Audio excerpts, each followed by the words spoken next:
Get ready to stand on guard for the Prohibition is over, Saskatchewan. Ask Lucky Bastard today how you can make Canada's ultimate Caesar, true north and strong. Featuring Lucky Bastard's premium dill pickle vodka, LB's famous bacon rimmer, and bacon bitters. It's not a Caesar if it's not Lucky Bastard. Order online or stop by 814 47th Street East. And tonight, why not mix your Caesar with some Lucky Bastard?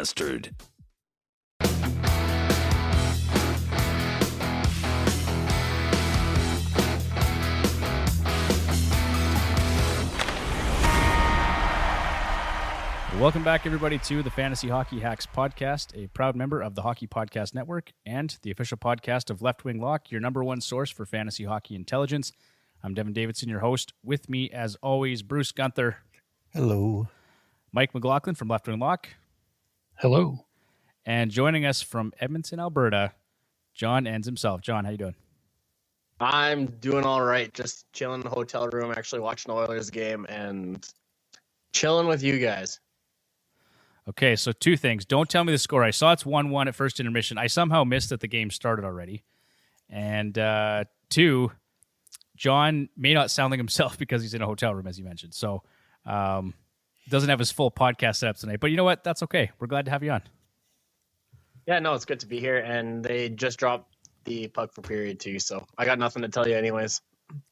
Okay, well, I'm going to start it from scratch probably after this podcast is over. So tonight we got episode 109. We're going to do a bit of a year in review, lessons learned, and a bit of an early round one mock draft for next season. So I'll be honest, guys, I didn't do a lot of research for this round one mock draft. I just kind of threw some names down and we can talk about them. But it may help for next season just based on who's performed well this year. And as always, this episode is brought to you by Lucky Bastard Distillers, which opened in 2012 and is inspired from a lottery win. Lucky Bastard Distillers is proud to be the first distillery to operate in Saskatoon since Prohibition, home of Canada's ultimate Caesar. Mix your drink tonight with Lucky Bastard. Use promo code HockeyHacks to get 15% off your next online order. Shipping available across Canada. And I will mention, I just had a tasty Caesar over the weekend. I was out at Turtle Lake. I tried some of that dill pickle vodka again with the bacon bitters. It's money. So go to the website, Hockey Hacks, get it. I told my brother-in-law, John, to do it as well. So he's going to buy some vodka. He loved it. So don't miss out. And with no further ado whatsoever, John, let's get on to John's list here. I'm really excited you're actually here before I start John's list tonight. This is great. So I was hoping I was actually going to be here in time, so then it worked out. I got off the Henday in short order, it seemed, so it was nice. Beautiful. So for anyone that's not familiar, John's shit list of players past and present. That's what we're talking about here. So John, take it away. Oh, actually, I guess, do you agree with tonight's contribution here? I do actually. Okay, go for it. Hold on, let me pull this up again because I'm all over the place. Okay. But yes, I do like tonight's contribution because Nick Ritchie in a shootout, like, really? Give your head a shake, Daryl Sutter. Yeah, as someone on... with their season on the line and they're doing that it just makes no sense. It almost felt like he didn't care, like he was just throwing in the towel in the third round of the shootout. Basically, He knows he's not going to be back next year. It was weird. Someone on Twitter said basically, well, he put a Coke machine on legs on the ice. I'm not sure what he expected to happen. So exactly. I don't know. I'll be happy to see Daryl Sutter gone. I mean, not if it improves the Flames, but based on his coaching style and the way some of those players have performed this season, I don't think it's going to disappoint a lot of Flames fans to see him out of here. Nope. And you had... I got one comment. Yeah. It's going to go against the grain for everything I saw on Twitter, but Tyler Toffoli, the one player that everybody was angry about not going out in the shootout, is terrible at shootouts. He is. If you look at his data, his shooting percentage in the shootout is worse than his shooting percentage in real life, like in real hockey. Really? Yeah. It's very bad. So, what about Elias Lindholm, Mike? Because that was the other name that was mentioned. Also bad. Also bad. Okay.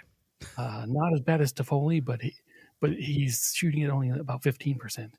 Okay, so what about Nick Ritchie? Was he right to put Nick Ritchie out there then? I mean, I don't know if that's the choice I would have made, but when he cited the numbers, like in his post-game press conference, he definitely wasn't wrong. Like Ritchie has a better shooting percentage than Toffoli and Lindholm in the shootout. Well, and his move that he made almost worked. I mean, I didn't see it. That's why I was reluctant to say too much about choosing Ritchie. I don't even know what he did in the game. But it wasn't like he flubbed the puck or anything. He was just trying to get Saros to open up a bit and slide it 5-hole, and didn't quite work, right? I mean, Saros stood on his head last night for Nashville. Yes, So Saros has been crazy over the past week. Yeah. So I don't know, just optically it seemed like a very odd choice, but I guess if you look at the numbers, and Daryl Sutter obviously knows the numbers, and let's be honest, he knows more than I do. He's an NHL head coach. So but it just seems like a really odd choice. It does on the surface, definitely. John, you had one more contribution for the list here. Yes. I was going through one of the hobby stores in the mall today, and there's a whole bunch of NHL players and pictures and whatnot. And I'm scrolling through, and all of a sudden I see Owen Nolan, and I was like, "Oh man!" I said, "That's the guy that's on the list." I don't know what it is, but I just don't like him. I believe this probably goes back to when I was a kid, and what was it? NHL 2001. Yep. Owen Nolan was on the cover. Yeah, he was on the cover of that one, and I didn't like that one. I didn't like that game, and I was like, "Oh, you know what? It's his fault." Because that was an NHL 2000 and NHL 2002 and NHL 98. Those are my jams, and 2001 sucked. So fair enough. All right.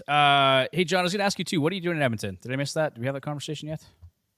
No, not really.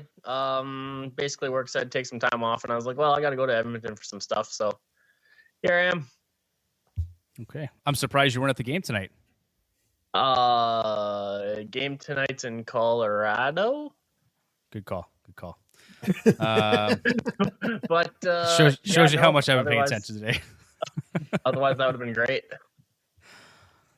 Oh Jesus! Okay, still let's move been on. To a new building, so we'll have to do it. Yeah, actually, yeah. So Tyler has agreed. He said, yeah, we'll make our way up there, the three of us, and crash his place, go to a game, Definitely. have a few beverages, and go home tired. So beauty. Okay, so before I embarrass myself further, let's move on to Fantasy Lock of the Week for April 3rd to the 11th, presented by Left Wing Lock. And there's really a couple guys here I want to talk about. First one, of course, being Ryan Nugent-Hopkins, reaching the 100-point mark for the first time in his career at age 29. Nuge becomes one of a handful of players to reach that milestone 12 years or longer after being drafted. I mean, the season he's having is just incredible. And tonight's game, actually, they've got 500-point-plus players playing between Edmonton and Colorado. So it's crazy. It feels like a real throwback to an era of hockey that I didn't even really witness personally. But it's really cool to see. I'm really happy for him. So Nugent-Hopkins, Fantasy Lock of the Week. And then in that same vein, how can you not talk about Erik Karlsson? I don't care how you feel about this guy defensively. He hasn't been great. I heard today he's like, was he on for 122 goals against or something this season? A lot anyway. So, but regardless, 100 points for him. That's the first time in his career at age 32. First defenseman since Brian Leach in 92, and the only D-man to reach the century mark at age 32 or older. So this is a historic season from Erik Karlsson. I'm just really, really happy I drafted him in the 13th round in our ESPN League, Bruce. Yeah, no kidding, right? Pretty fantastic value. And I'm sure everybody else out there who drafted Erik Karlsson late is feeling the same way. Oh, absolutely. And dude's still honestly, trash in my book. Oh, John, that reminds me, you using the phrase trash. You'd be so proud. My son, I don't know how. I don't know if he listens to the podcast and I'm not looking or what, but he uses the word trash now on like a daily basis. And in the exact same context you would. He'd be like, Dad, that's trash. I'm like, oh, you've been hanging out with John, haven't you? That's awesome. Smart kid. Yeah, it's pretty funny. And that's it. That'll do it for Fantasy Lock of the Week, unless you guys have any input on either one of those players. Nope. Crickets. Nothing. All right. Let's move on to something here. And I've got a few points here, but you guys let me know if you have some other pointers you'd like to provide to our listeners. But we're going to talk about our fantasy hockey lessons learned this season. And for me, the first one I'm going to start with is fade goaltenders. Goes 0G? Do we go 0G, Bruce? For me, it actually has worked out very well this year. If I would have actually hung on to the goalies that I drafted at the beginning of the season, I actually would have fared very well. But I drafted Vanacek in both leagues that I was in, but I wasn't patient enough when I dropped them in both. Yep. But I got Murray and Samsonov in the 16th and 17th round in one draft. I think I'm going to do it again next year for sure. Well, and I said that because I'm looking at my roster in ESPN, and I'm in the final right now, and I've got Jari, who I had drafted, I think, in the 5th or 6th round. Well, he just lost to Chicago tonight, 5-2. I saw that. In a must-win game for Pittsburgh, so I don't know what those guys are doing over there. Vanacek, who's on my roster, who won 6-2 tonight for the Devils, was not drafted by me. I picked him. We've talked about this, in the past. But that's a guy that I plucked off the wire. Like, things will happen, right? Definitely. I traded for Hellebuck, and I picked up Alex Lyon off the waiver wire last week. Yeah, I picked him up in our Yahoo League. So my point being here is if you're sort of vigilant, if you're keeping an eye on things, watching trends, injuries are going to happen. Guys are going to pop up out of nowhere, and there's opportunities to have decent goaltending or even just streaming options. You can probably stream an entire season. So it can be done. Excuse me, I'm dying here. No, that may not be everyone's preference. I think, Mike, you and I have talked about 0G before too, and I don't think that's your preference, right? No, I like to draft true number one guys I can count on. I got Saros and Helbuk this year in our league, and I'm riding multiple shutouts from those guys in the final to victory. It looks like. I mean, Saros has been incredible. It's so weird, though. So did you think Nashville would be as good as they had? Like, they sold at the deadline. They've got all these injuries, and yet somehow they're right there. Yeah, it's crazy. It's incredible. Hellebuck, frick, I sat him, Mike. I sat him tonight. Last I checked, he's up 3-1 on Minnesota. Like, I don't know what I'm doing. Okay, so there you go. Fade goaltenders. I think it's a viable option. I think both strategies can work, though. The only thing, if you fade goaltenders, you're picking up 2 or 3 more quality forwards or defensemen. So I think, we've talked about that in depth in the past, Bruce, but I think it can for sure be a strategy that works. Definitely. And then, of course, going back to your earlier point about being patient, I said just that. Be patient early in the season. I wasn't patient. I dropped Jared McCann at one point, who was going to be a 40-goal scorer this season. I dropped Carter Verhaeghe early in the season. Yeah, you're welcome, who scored 40 goals this season. And that's maybe just an obvious lesson learned, but I think you really do have to be patient because you don't know early in the season how guys are going to perform the rest of the way. And it's been a weird season too. Like you said, like in the Oilers Colorado game, there's 500-point players in that. Like Pasternak's over 100. I think Jason Robertson made it over 100. Like haven't seen points like this in a long time. No. One way I like to look at that too with the patience is this. Like you spend all that time working to prepare for your draft. Presumably you used probably multiple years of data in making a decision about a player. Why turn around and drop that player 5 games later, or 10 games later? The data, the sample size is so small compared to all the other information you have. Doesn't make sense. But we're all guilty of it, right? The shiny new toy on the waiver wire. Oh, this guy has 10 points in his last 6 games. I got to pick him up. Like now on the flip side, Mike, there's probably some value in snapping up some of those players when you have the opportunity, because sometimes you don't know, they go on hot streaks, but you got to be very careful about who you're dropping. Yeah, for sure. All right. Speaking of past data, prioritize shot volume. I think that's one thing I've picked up from you here, Mike, over the last couple seasons of us working together in the podcast here. Prioritize shot volume, because I had a couple guys on my roster who the shot volume was subpar, we'll say. But it's important because you can't score if you don't shoot. So, and most fantasy leagues reward goal scoring.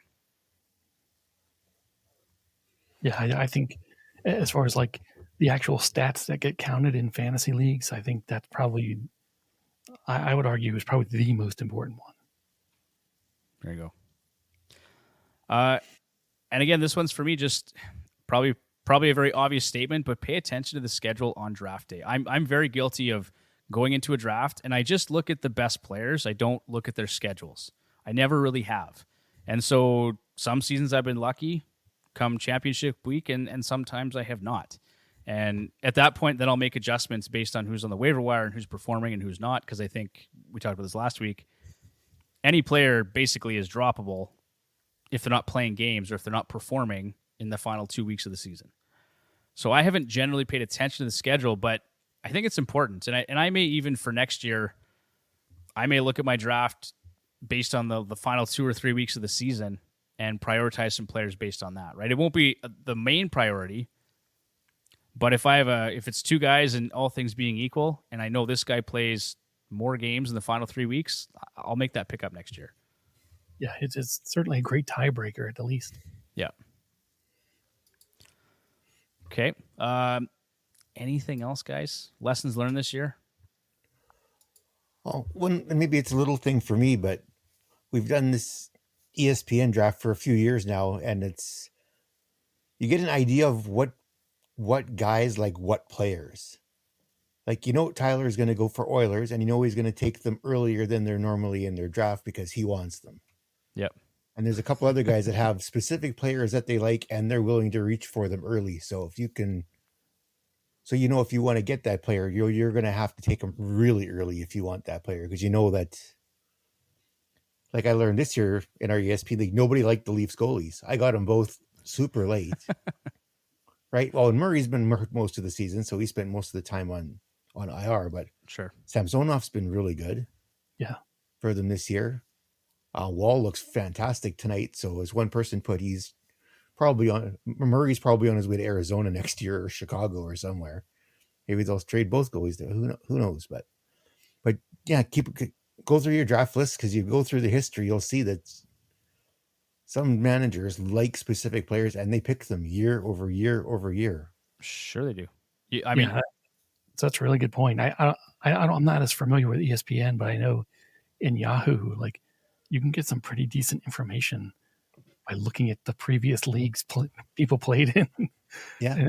And you can find out, like, if they always draft a goalie in the first round, or like you said, if they prefer players from the Detroit Red Wings, or, and even some stuff, like, people do still silly stuff where, like, they'll join a public league and they'll name their team after their favorite player, or they'll name their team after their favorite team. And right away, there you've got a clue on your hands. It's small, but that stuff's definitely. Yeah, absolutely.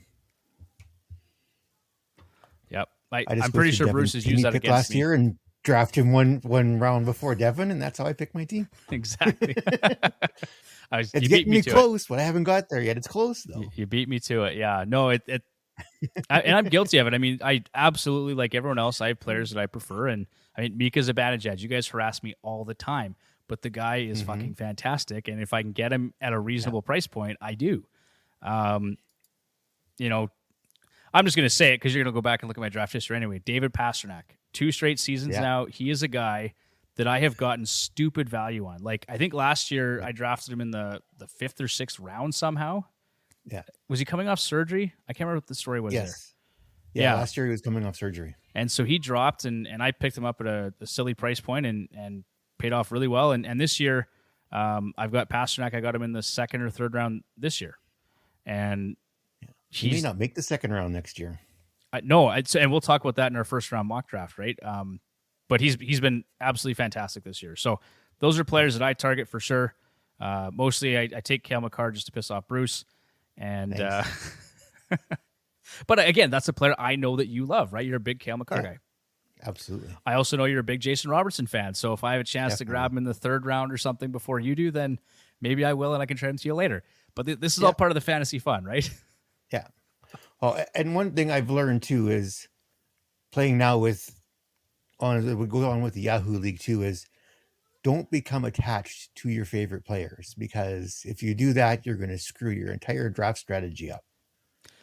Because I've had my nice list of players. Yeah, these are the guys I want, but in the past 2 years, I've had to go away from my draft strategy, because if I just wanted the players I wanted, I'd be dead last. I've adapted to see, okay, who's the best player available at that spot, and go that way. And I've had some pretty decent success at that. Although in Yahoo, you wouldn't really notice that too much. My playoff has kind of gone a little off the rail, but I didn't do it. I didn't set my roster the past 2 weeks. I just hit auto start, and that's how the last week has gone. But in ESPN, I've learned a lot from you, Tyler, John, when he was on there. Learned a lot about different strategies and stuff like that. So, but the nice thing about that, it's total points, so it's easier. Our Yahoo League, which is categories, it's tough. It's really tough. Well, that's where Mike's the king of categories over there, so we can defer to Mike if he's got any words of wisdom for us on categories leagues. Buy the draft kit. Buy the draft kit, yeah. All you need, buy the draft kit. Link in profile. Exactly. But I agree, Bruce, that just staying fluid in your draft. And that's something we talked about with Nate from Apples and Genos last season or the season before. But just let the draft come to you. We can all come into certain strategies. I'm going to take this guy in the second round. I'm going to take, forward, goalie, defense, whatever. Doesn't matter. You have to wait and see where the value is in the draft, because certain players are going to fall and certain players are going to go early, and it's just about reading the room and trying to get value as much as you can. And Mike, I'm pretty sure the draft kit talks about that, right? Just based on ADP and stuff, where to find value. Yeah, for sure. Okay. Well, anything else you want to talk about in terms of lessons learned? Or do we beat a dead horse there? Okay. Good. Okay. I think we lost John permanently too, by the way. So let's move on to biggest surprises and disappointments this season. So maybe let's start with our biggest surprises, and we can just maybe kind of go around the horn here. So I'll start with biggest surprise for me, and it's probably not a surprise to listeners, but it's Ryan Nugent-Hopkins, 100-point season this year. The fact that he's doing it at age 29 is mind-boggling to me. And he's not. I mean, he's done lots of it on the power play, but he's done lots of it away from the power play as well. So, and actually, I was listening to Oilers Now today, and Bob Stauffer. Was it Bob Stauffer? It might have been a different podcast. Anyway, the point remains: the power play was considerably better with Ryan Nugent-Hopkins on it versus not.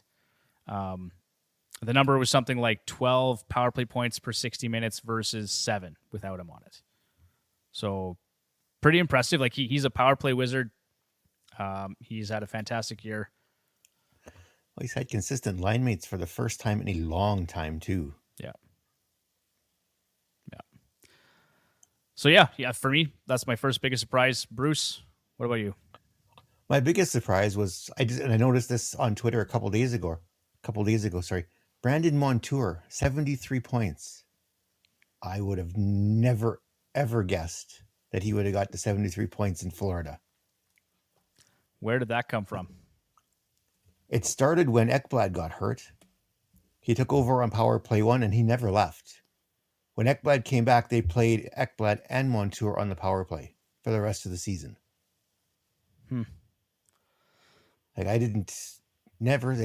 No one talked about him, nothing. It was quiet on him, right? And then I see the post, and I went to NHL.com and verified it. It's like, holy crap, he's got 73 points. Like, well, I'm looking. No one talked about him. No, and like I said, I think we talked about this off air, and really we talked about him once when Ekblad went down initially, Yeah. and we haven't really talked about him since. But what's incredible about Montour, I'm just looking at his numbers here. His career average is 2.1 shots on goal per game. The past 3 seasons, 1.9, 1.9, 1.6. He's at 3 shots on goal per game this season. Wow. Yeah, that is 4th in the league among defensemen. That's awesome. Like, that's incredible. I don't think, did any of you, I didn't expect this from him. I didn't know he even had it in him. No. 33 power play points this year. Yeah. That's 1st among defensemen in the league. And he is going to go really, really high in drafts next year. Really high. And I don't know if he's going to repeat that or not. He's not. There you go. Mike's calling it right now. He's not. Here's another little stat nugget to throw in there, because Brandon Montour was also my top surprise. That's why I'm kind of throwing in these little nuggets here as we talk about him under Bruce's section here. He has 103 penalty minutes. Oh, So nice. if your league counts penalty minutes, he's also 1st in the league among defensemen in penalty minutes. So he's 1st in penalty minutes. He's 4th in shots on goal, and he's 1st in power play points. Again, that's among defensemen. Nice. not He's too going to go shabby. really early in drafts next year. Really early. Guess where he went in drafts this past summer? Undrafted. He's probably waiver wire fodder.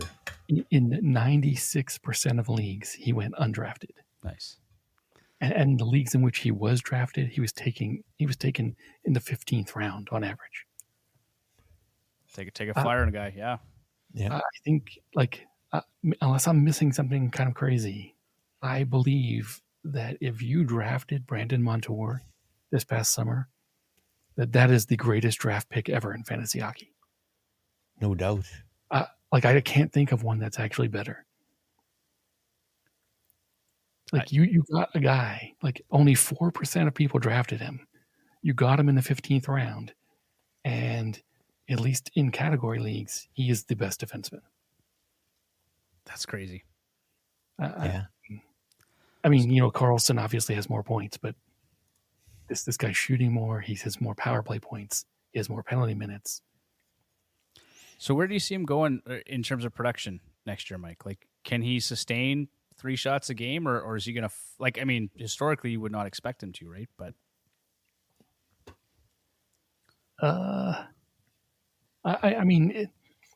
here's what he needs to do. If he's going to sustain this level of production, he has to stay on power play 1. Mm-hmm. There's no question about it. He has to have that. Because that's where a lot of his shot production does come from. right. The worrying thing I see as far as sustainability here is his secondary assists. They were kind of way out of whack with his career average. Gotcha. Okay.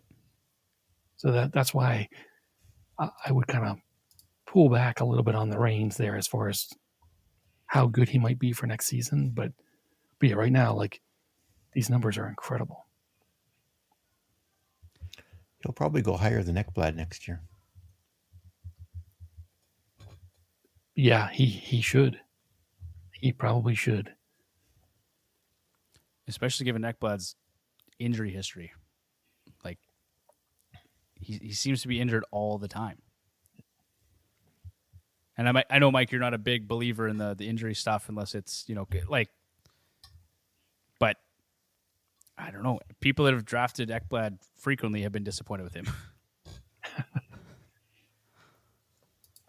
All right. Let's talk. Mike, I've got Erik Karlsson as one of my biggest surprises. You also had him there as one of your biggest surprises. Yeah, I don't think I have to talk about him too much more other than we already did with the fantasy lock, but it's just San Jose is 28th in the league right now. They traded away players at the deadline. He shouldn't be doing what he's doing. It's actually mind-blowing. Now, I'll say the only reason I reached for him in any draft was I thought with Burns gone, he would finally feel more comfortable on the power play and just have a defined role. And that was all it was for me. I was happy with if you could put 50 points up this year. I was thinking that's great. That's great value where I got him at the 13th round, right? But far exceeded any expectations I had. Yeah, I mean, you pulled out that Brian Leach nugget earlier in the podcast, which was great because I had looked at the same nugget up earlier myself when I was trying to find out, like, and when was the last time I saw 100 points? So I went to NHL.com and I was like, oh my gosh, that's Brian Leach. It's pretty crazy. Yeah, I mean, and you're right. That was a good indicator there to look at what was going to happen in San Jose with Burns heading out the door. That kind of opened up the door a bit for Karlsson on the power play. Yeah, he's almost at 3.5 minutes per game in power play time. So that's great for him. As far as like what's going to happen next year for him, there's a few indicators that worry me here with Karlsson. His shooting percentage is really high. It's 12.2%. Mm-hmm. His IPP was 67%. The Sharks with Karlsson on the ice are shooting at 10.6%. Yeah. And then, when you see a high IPP and a high team shooting percentage, that tells you one other thing, and that's that the secondary assist rate is going to be out of whack. And so his was high also. Yeah, for sure. My expectation is he comes back down to earth for next season. I look at the most recent example was Roman Josi. And I don't know if either of you had him as one of your biggest disappointments this year, but No. If you were expecting the level of production we saw from Josi last year, many people were left disappointed, right, at the end of the season. Yeah, and I guess that's a good point too. Is when we talk about these surprises and disappointments, on some level, you've got some kind of bias built into your own brain because, like you said, you brought up Roman Josi, and it really just depends on what were you expecting from him. Yeah, it's all based on expectations. Because we talked a lot, in some of the podcasts late last summer and in the early fall, we talked about how we were expecting regression for him. From that big point total. So, and this, like, I say this every year, but unfortunately, a lot of people never listen. People are going to draft these players very, very early next season based on this data. Mm-hmm. Yeah. I know Bruce was getting into that a couple weeks ago too, just saying that people are going to see these 100 points by Karlsson, and they're going to ignore anyone who says the word regression. And they're going to take Karlsson early. Oh, absolutely. Well, we warned you, as I'm sure many other people will, but yeah, he's not going to put up 100 points next year. No chance. The trouble is for a lot of people who do put in a lot of work into their fantasy hockey drafts is it almost makes these players undraftable. Yep. We'll get into this guy in a few minutes here when we get to disappointments, but one guy who I thought was undraftable this past summer was Jonathan Huberdeau. Yep. And I'll save more details when we get to him in a second. But okay, yeah, I can't wait to do that. Okay, Bruce, biggest surprises. What else you got for us? So you want me to go through both of them, or are we going to do it one at a time? Yeah, let's rattle off your last two guys there for surprises. Okay, so the two I had was, second one I had was Tim Stützle from Ottawa Senators. It's a 30-point jump from last season, so maybe when they signed him to the 8x8 contract, I should have clued in a little bit, but I didn't think he would get 88 point. Oh, when I typed this in, it was 88 at the beginning of the week. He could be over 90 already, depending on what they've done. So, but I didn't expect that from him that quickly. No, I don't think anyone really did. And then two again, he did get a serious upgrade on teammates too, right? So he got DeBrincat, you got Drew. So maybe a little bit of help there too. But I was surprised by that. I didn't think he'd get there that quickly, but he did. No, he looks great. The contract looks great.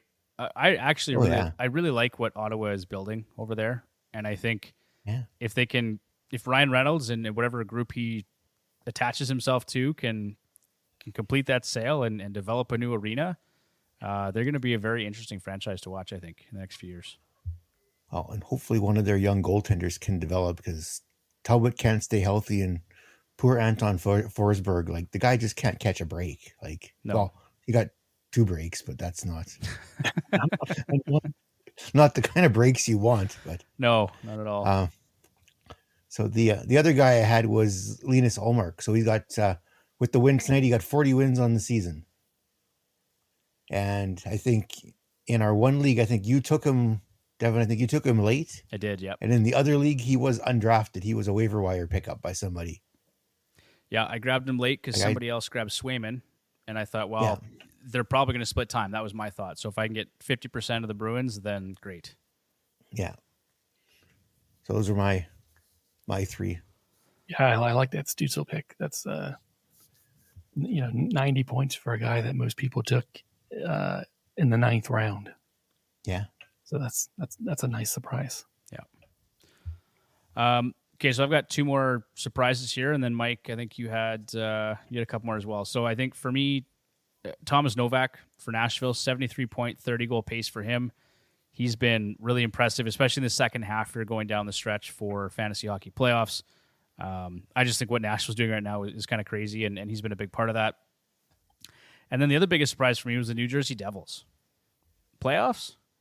I think we all thought they had potential. We weren't sure what we were going to get out of Vanacek and out of Blackwoods. Was Jack Hughes finally going to break out this year? And like all of it's like the perfect storm. Dougie Hamilton's played well. Jack Hughes has been incredible. Vanacek's been solid. They're playing with house money right now. They are well above where most of us, I think, expected them to be this year. Yeah, and I had Vanacek in both leagues, and when just before they went on their run there to get everything started, they had a bit of a long losing streak there, and that's when I dropped Vanacek in both leagues. And then like a week later, it's like, oh crap, I should have kept him, but already moved on. So, but yeah, it's great to see for them, for sure.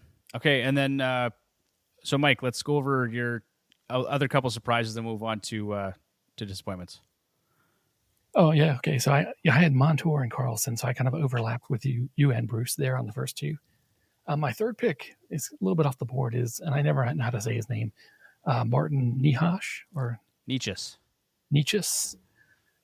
for the Carolina Hurricanes. So he's on pace for 73 points. That would put him just inside the top 50 in the league for points. He's getting 3 shots per game, and he's had 26 power play points. So similar to Stützle, he came in as a 9th round draft pick in most leagues. And his point production is about 30 points higher than it was last year. Yeah, he's been great. This isn't like an exciting name or anything like that, but it's somebody who, if you take them in the mid to late rounds, these guys help you win your leagues, right? Absolutely. You get a guy who's in the top 50 for points, and you get him in the 9th round, you're doing well. Part of that has to be the fact that they lost Pacioretty, right? Like he's had some more opportunity, I think, because of that injury. Yeah, and Svechnikov here late in the season too. Svechnikov, even Teravainen has not been as good this year, so I think he's gotten less opportunity. Yeah, Teravainen's been terrible. And Aho's having a bit of a down year too, based on he's usually a point per game player. He's under a point per game this year. Yeah, that's right. Okay.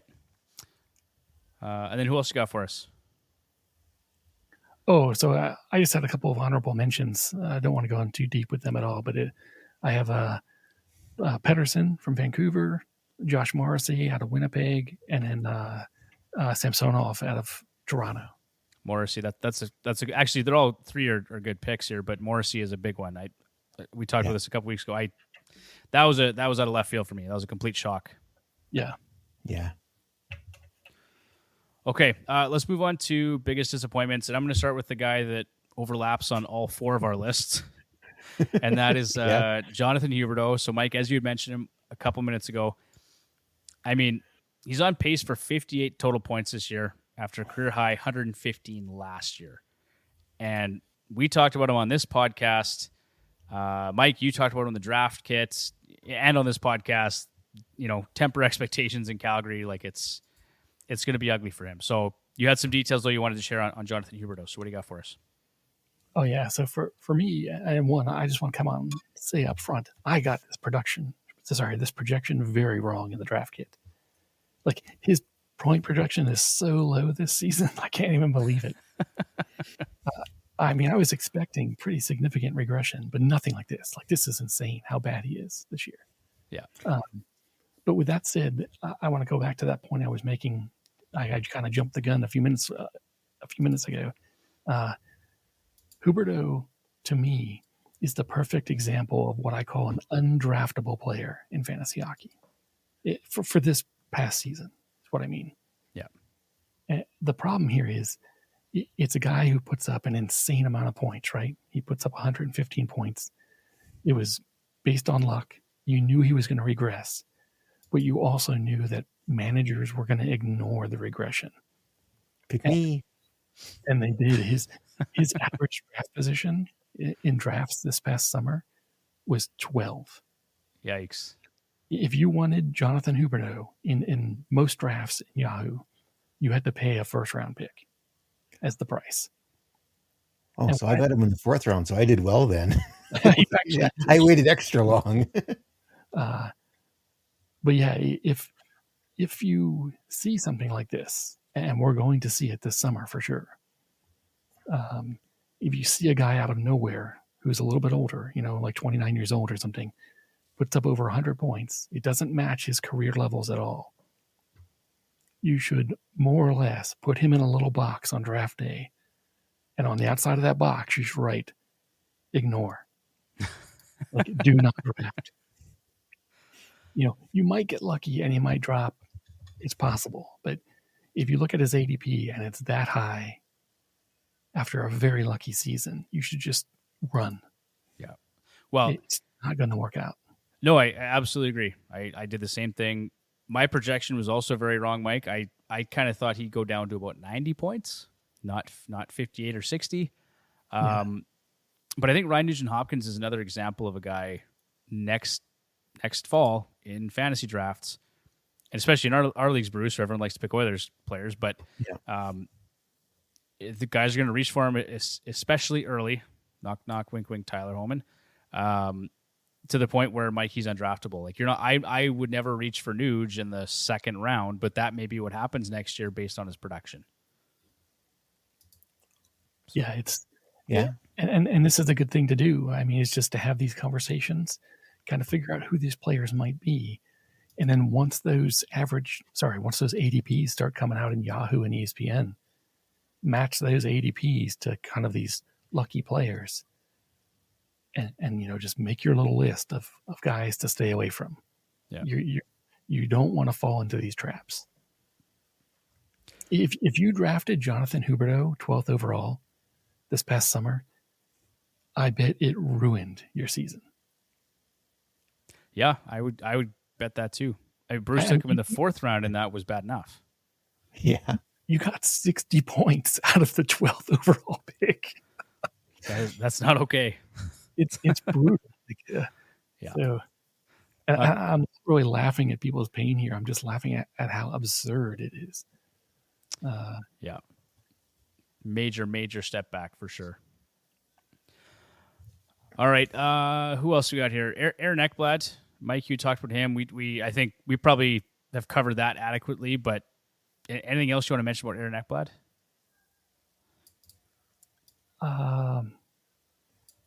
Yeah, I did have one other thing I was kind of looking into a little bit, trying to find out what went wrong with this guy, because he's still putting up shots. If you look at his data, he's taking 3 shots per game, which is very high, right, for a defenseman, and it's even high for Ekblad. His shooting percentage is reasonable for a defenseman. It's about 6.5%. It's a little bit lower than his previous 2 seasons. And even on the power play, even with Montour on the power play with him, Ekblad still put up 19 power play points. Yeah. A little bit of a drop off from last season. Last season he had 20 in 61 games. This year he has 19 in 70 games. Not a drastic difference there. And then so, you're kind of left to wonder, like, what happened here? Because his IPP is reasonable. Well, actually, I'm looking at last year's number there, so I should be careful in saying that. I'll hold off on that. Yeah, I don't have that number in front of me at the moment. But yeah, that's what I would be worried about in trying to evaluate Ekblad this summer is where did he lose these points, or how did he lose these points? Because just saying Montour's on the power play is not the answer. Right. There's something else going on here. Okay, and then this one brings me some personal joy, but Austin Matthews. Oh yeah, so one of the things I try to do when I look at kind of surprises versus disappointments is I look at this kind of pain or pleasure index is what I call it. And what I think of it like this: let's say you have 2 players, and you expected them both to get 100 points, and they both get 80. How do you differentiate between which one was the bigger disappointment? And for me, I would look at his average draft position. Yep. Because that's really where the pain comes in. Did you take Huberdeau in the first round, or did you take him in the 4th round like Bruce? Because even though Bruce probably doesn't like that pick now, he's not feeling anywhere near the pain that the people who took him in the 1st round are. Yeah, agreed. But yikes. And so I factor in that ADP, and that's why Austin Matthews made my list of biggest disappointments. I did not write down his ADP. I think it was 3. It was very high. He was right up there. Yeah, He was right up there. And I had him ranked very high in our draft kits for most leagues. So for me, he ends up very, very high on that pain index, because when you take a guy at 3rd overall and there's 12 people in the league with over 100 points, and the guy you took 3rd overall does not have 100 points, that's bad news. Like, that's In our 2 leagues, he went 3rd in one and 4th in the other. There were people last summer or last fall debating whether you take Leon Draisaitl with the number 2 pick or Austin Matthews. And today there's like a 39-point difference between them. Yeah, and I will say for Austin Matthews, it seemed to me that from what we heard about him this season, he's been playing hurt, or at least for a long stretch he played hurt. Yeah. And I remember when we first talked about this on the podcast, I think back in November, one of the things we looked at in one of the episodes was we were tracking Matthews, his hit data, because he had made some comments in October that he wanted to be a more physical player for the team. Right. And in those first couple of weeks, his hit data was through the roof. He was a very physical player. Then he got hurt, and those hits dropped like a rock. And so that brings up 2 points. One, even though I have Austin Matthews as a big disappointment, I actually think there's going to be some really good value in drafting him this summer. I would agree. Because I do think his point production was limited due to the injury. The other thing it brings up to me is this idea of using hits mid-season or in season rather to determine whether or not a player is injured. It's not a guarantee, but if you're kind of looking at a player and he's not giving you the points you think he should be giving you, yeah. If you track his hit data, you might see something in there that tells you, hey, why would he all of a sudden stop hitting people? Why would his hit production go down 50%? Yeah, that's a good piece of advice, I'd say, for sure. Definitely. Okay. Bruce, you got a couple disappointments here. So Chris Letang and Jack Campbell, who do you want to start with? Let's start with Chris Letang. And I guess this could be part his age in that too. But yeah, a 20-point drop off from last year. I was more of a middle round pick, but he was, I think, the first defenseman that I drafted. So I was a little disappointed in the point drop, but maybe I guess we shouldn't be too surprised by it. But You know, it's funny. His shot production's more or less the same as it was last year. His hit volume is more or less, well, he's hitting more this year, right? He is. Yeah, he's hitting more this year, Bruce. He's got more blocks per game. Power play production's pretty, like, I don't know. Mike, do you see anything here that sticks out to you really? His shot percentage or his ish Bruce is higher this year. Yeah, there's two things that jump out at me here. The team shooting percentage with Letang on the ice is pretty low. It's 7.7%. Yeah. That number on average is typically about 8.5 to 8.8%. And for Letang on the Penguins in recent years, it's been over 9 for 3 of the last 4 seasons. Yeah. So it looks like the Penguins have been getting a little bit unlucky in scoring while Letang's on the ice this season. And then to really kind of hit that same point again, his IPP is really low for Chris Letang. It looks normal for a defenseman. He's at 33%, but Letang's IPP is typically over 40%. And he's been as high as like into the 60s. Yeah.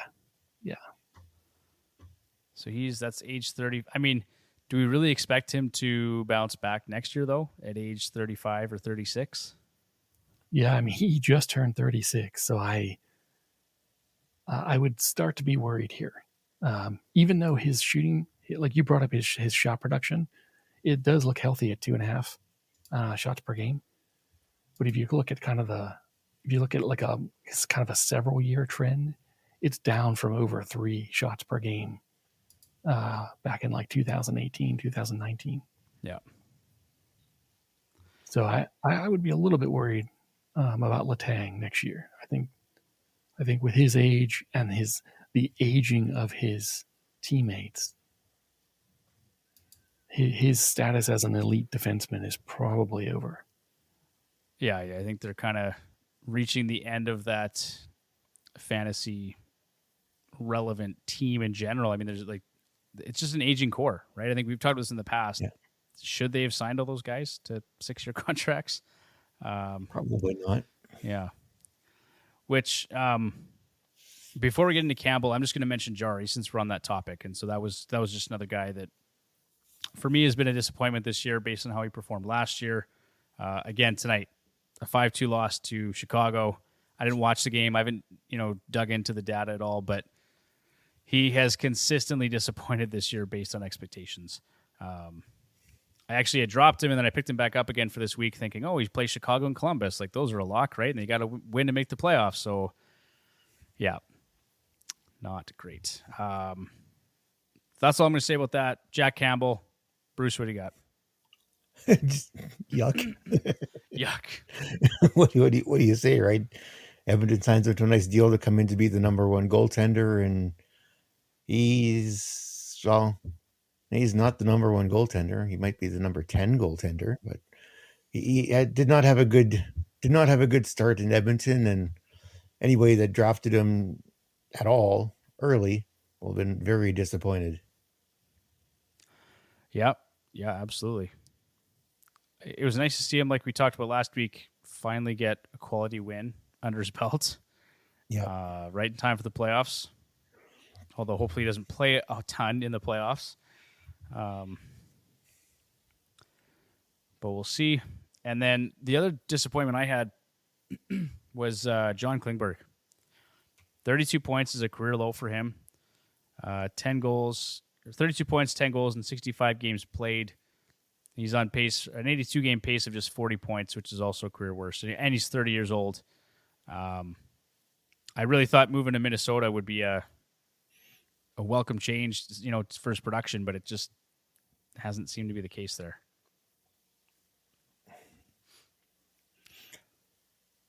Are we past John Klingberg as a fantasy relevant defenseman at this point? I would think so. It's not looking great. His trend of shot production is on a consistently downward slope. Okay. All right. So does that do it, guys, for biggest disappointments and surprises for the season? All right. Then, with that, as a member of the Hockey Podcast Network, the Fantasy Hockey Hacks Podcast is a proud partner of DraftKings. From tee to green, the best place to get in on all the action happening on the links is DraftKings Sportsbook. This week, new customers will receive an odds boost, add plus 1,000 to any pre-tournament wager up to $10 on any golfer to win. So, for example, if you're a new customer and you see a golfer to win the tournament at plus 1,000 odds, DraftKings will boost that golfer to plus 2,000 odds for your shot at a bigger payout. DraftKings will be featuring parlays and odds boosts all tournament long, so be sure to check the DraftKings Sportsbook app every day before the tournament starts to see what they have in store.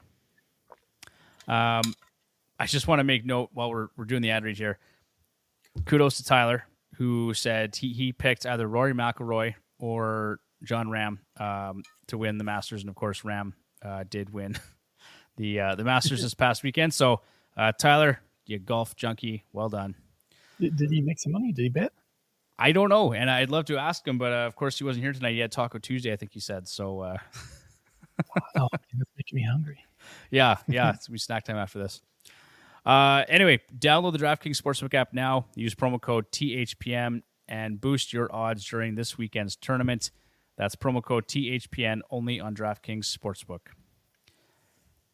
And then, guys, we got before we take off tonight, we got our last segment here, and that is the 2023-2024 way too early round one preview or mock draft. Of course, based on standard categories, including hits and PIMs. Some questions. We've already kind of talked about some of this. Where do Erik Karlsson, Roman Josi, and Josh Morrissey go? Probably, again, too early. Morrissey and Karlsson in particular, as you'd mentioned, Mike, but be leery of those guys. David Pastrnak. How early do we see David Pastrnak going next season? So, Bruce, you kind of alluded to it earlier. I know I saw some people saying he's going to be a top 5 pick next year, but realistically, where do you see him going? Where are you comfortable taking him? For me, well, I took him in our Yahoo draft. I think I got him in the second round, but I think he will take Austin Matthews' spot in the top 5. He'll be a top 5 pick pretty much everywhere, I think, is where you're going to see him. He'll take Austin Matthews' spot, and Matthews will drop it. Unless they're a least faithful player, draft manager, Matthews will drop down to the second round, and Pastrnak will take his place in the first round. Okay, so what I'll do here really quickly, you guys tell me what you think. I just quickly put together the top 12 that I think could go in the first round for next season. So obviously Connor McDavid.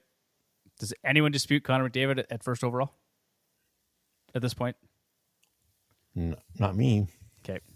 Then I've got Leon Draisaitl at 2. I had Pastrnak at 3, actually. Followed by Nikita Kucherov, Nathan McKinnon, Mikko Rantanen, Matthew Tkachuk, Austin Matthews, Jason Robertson, Cale Makar at 10, Kirill Kaprizov at 11, and Jack Hughes at 12. And honestly, some of these guys I think are interchangeable. Like McKinnon and Rantanen, I think they're within a point of each other right now. Matthew Tkachuk, obviously you can make the case to have Austin Matthews ahead of him and maybe higher than Rantanen and McKinnon. I don't know. Mike, if there's any truth to what you're saying, that he is playing with some sort of an injury potentially and his production should improve next year, Matthews may be worth a top 5 pick too. Yeah, I mean, the way I think it'll shake out with Matthews is that I think he will have top 5 pick value, but the average draft positions for Matthew will be below that, meaning later. Yeah. And so I think you're probably going to be able to get some decent value from Matthews in the draft. Do we see Jack Hughes as a first rounder next year? I've got him at 12. Is that too high for him? He could sneak in there. Because where is I he think right he could. now? Just looking at production here. I'm trying to find his. So he's at 13th right now with 97 points. Right? NHL scoring. Yeah, I think the drawback on Hughes, if you're looking at one of these kind of multi-category leagues, Yeah. is that he's awesome, but he's hyper focused on scoring. So good shot production, great assists, great goals, great power play. No hits, no block shots, and he's actually terrible at faceoffs. Someone who's the center, he's awful. He has 156 faceoff wins. Yeah, it's not good. That's horrible. It's really bad. I mean, I don't care if you call him a first line or second line center.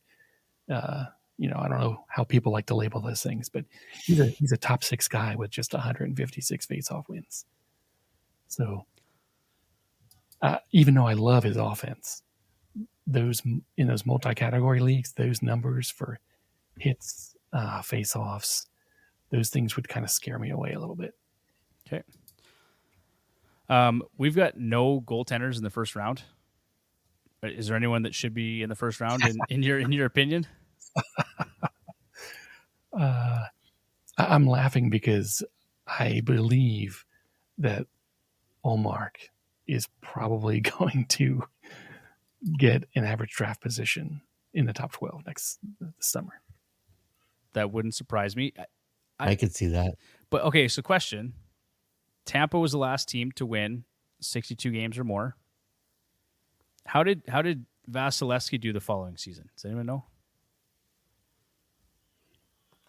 I'm curious. I'm gonna look that up. Yeah, let's check that out. Like I don't know the answer. I'm just because I'm sure that people drafted him higher based on the 62 win season for Tampa, and that was 2018, 2019, right? I think so. Yeah.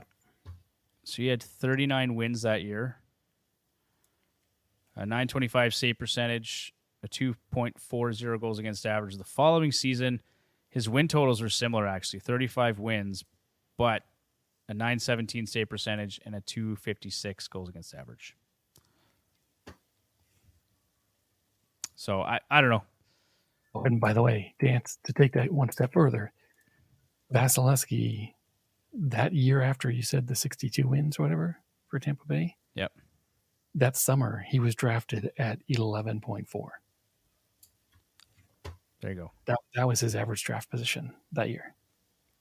So I agree, Mike. I could see it happening where you've got a guy like Olmark who someone's it happens almost every year, I think, right? Whether it's Shesterkin, Sorokin, Vasilevsky, Olmark. Someone's going to look at that goaltender and take a shot at him in the first round. Yeah. The value that people got from Olmark this year, it's gone. It's erased. It's probably erased for multiple years now. Yeah. Yeah. But he's going to be taken so early this summer that I'm actually probably going to put him in my do not draft box. Your ignore list. Yeah. Okay. Who else? Jason Robertson, I had at number 9. Bruce, is that too high, not high enough? Where would you be taking Jason? Like, is he a first-round player for you next year? Probably not. You're hoping he falls to you in the second round. I know you are. I'm hoping he falls into the second round, but it depends. But the points he put up this year and that, he's got the points to be a first round pick. But it's doable. It most likely will be a late first round. Yep. But I'm hoping he drops to me in the second round. I know you are. What about Matthew Tkachuk? So now posting back-to-back 40-goal, 100-plus point seasons. Is he now a bona fide first-rounder in fantasy? Probably. Especially doing it with 2 different teams. Yeah. Like, what he did in Florida is what Huberdeau was supposed to do in Calgary, and when we all saw what happened there, right? So another thing, I'll mention his shot volumes at over 4 shots on goal per game. That's a career high by quite a bit, like a full extra shot per game over the year previous. Yeah, that's a massive increase. And if your league counts penalty minutes, he also saw a massive increase in penalty minutes this year. Yeah, He's at 111 penalty minutes. So this past summer, it looks like Matthew Tkachuk went in around 16th overall. Okay. So I could see him sneak into the tail end of the first round there. Yeah, that's not a stretch then at all. If he went 16, I mean, what's an extra 4 or 5 spots, right? Yeah. And he's 25, so there's probably a little bit of growth left there.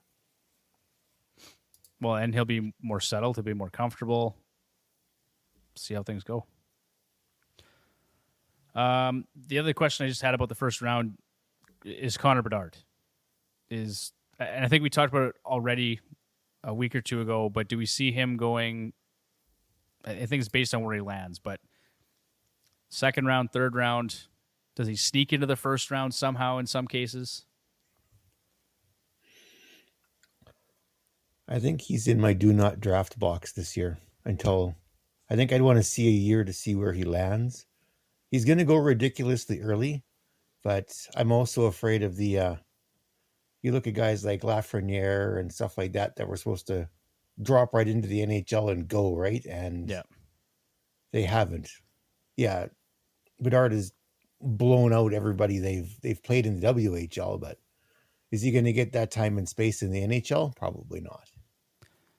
One thing sorry, Bruce. Go ahead. I don't see it translating, at least not early in the season. I would be like everyone's saying he's all the points and stuff he's put up, and that you look at the series here against the Blades here in Saskatoon. The Pats lost in 7 to the Blades, but Bedard was 90% of the Pats offense. Yeah. But I just don't know if he can repeat that at the NHL level that he can do here in the WHL. I was just going to say, Bruce, I agree with you.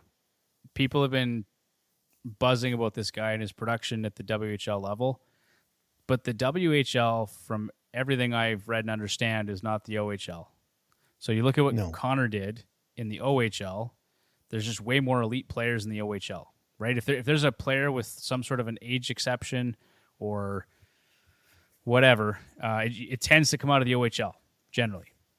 And so you look at what he's doing in the WHL, that's great, but I agree, until we see him play in the NHL, we really don't know what level of production we're going to get from him. Yeah. I think I would wait a year before drafting him, but someone's going to take him ridiculously early in the draft. So there's someone that's going to do it. Yeah, I just it's going to be second round would be the earliest I would look at him. But I would like to wait later, obviously, if I could, because even if you went to the best case scenario, which I don't even know what that would be necessarily, probably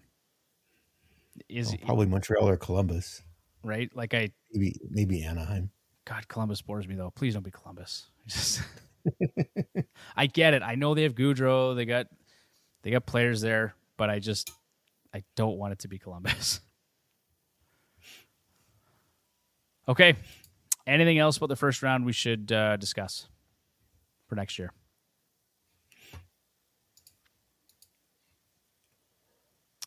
Bueller. Okay.